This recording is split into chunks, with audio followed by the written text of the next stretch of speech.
керек болсо ачык эле айтышыбыз керек. Армияга барбаган жигиттерге кыздар турмушка чыкпай эле коюш керек. Ал деген армияда кызмат кылбаса, элини коргонго жараса, ошон үчүн үй бүлөгө жоопкерчилик жок болуп, ажырашкандар көбөйүп атат.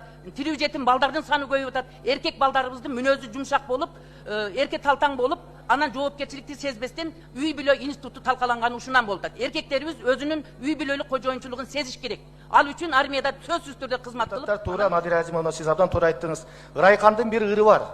Армияга барбаса, окуп билим албаса, ал бала жөн эле илинип турган калбаса деген.